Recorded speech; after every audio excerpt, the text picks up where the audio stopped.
More than 300 Taliban fighters have been killed in battles with Afghan security forces over the past 24 hours. The Afghan Ministry of Defence says many of the casualties resulted from airstrikes. The fighting coincides with the departure of the last remaining American and NATO troops from Bagram airbase outside the capital, Kabul. Despite reports from the battlefield this weekend, many Afghans fear the military will struggle to repel a resurgent Taliban without US support. This is the sound of US troops leaving Afghanistan to its fate.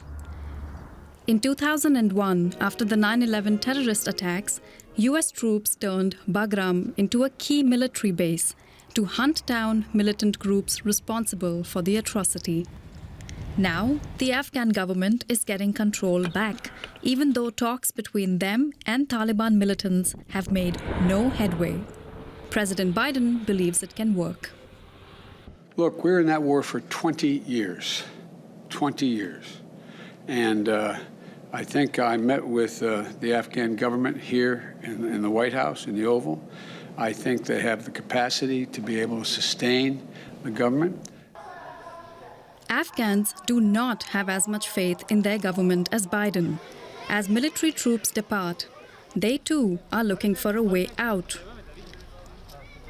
People are flocking to passport offices in Kabul to plan their exit. We are very worried about a possible return of the Taliban, so we want to leave the country before the situation gets worse. Most districts have fallen. There's not a single district without fighting. They've even reached the chief of police's office and provincial capitals. I've come here to get my passport and get out of Afghanistan. It's not safe here. For the soldiers of the Afghan National and Defense Forces, that's not an option. Some feel the country is finally their own, and they intend to hold it, keeping the Taliban at bay. This land belongs to you and us. The Russians were here and they left. Then the Americans came and now they have left. This country is ours, and we will protect it even without pay or equipment.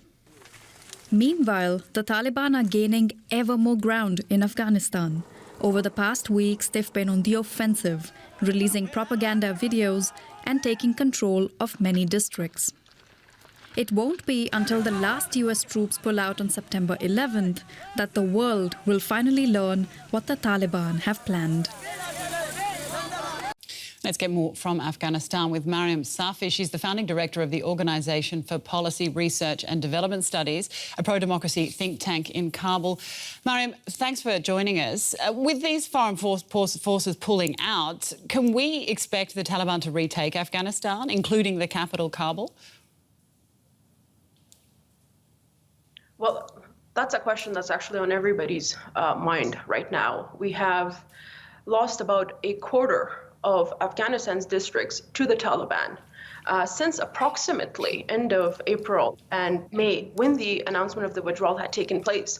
Now that's by the 29th of June alone, we had about 127 districts that had fallen to the Taliban, and 10 had been retaken by the Afghan National Security Forces.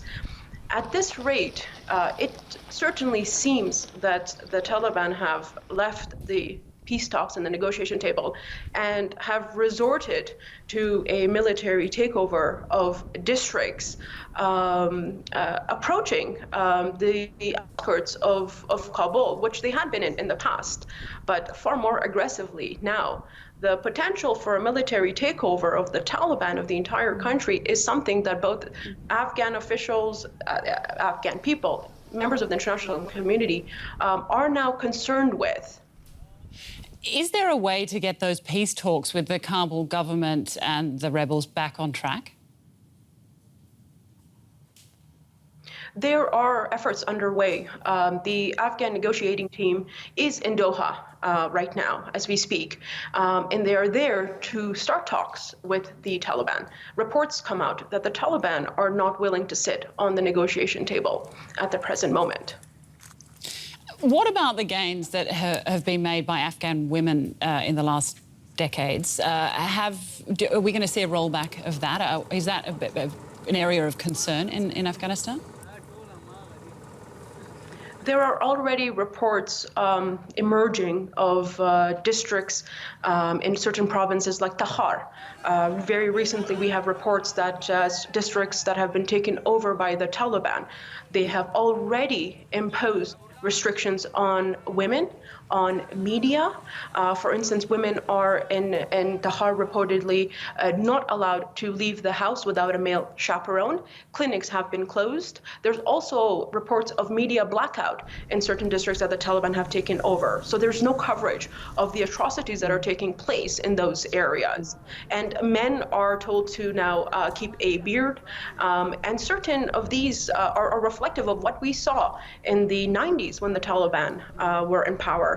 And so we are seeing that happen. There are reports that are emerging of that scenario, and that is indicative of a very horrifying scenario where we are very much of the belief that there is going to be a rollback in many gains, and particularly women's rights, if this continues at this rate. Now, Mariam, we're running out of time, but as we just heard in that report, we're seeing a lot of people leave Afghanistan. Do you expect that to continue? Yes, there are lineups all across the Afghan passport office here in Kabul, where we are. There are lineups behind embassies.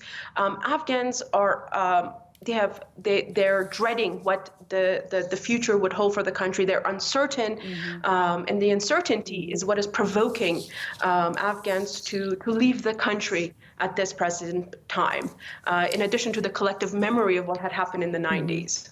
All right, Mariam Safi, founding director of the Organisation for Policy Research and Development Studies in Kabul, thank you very much for your time.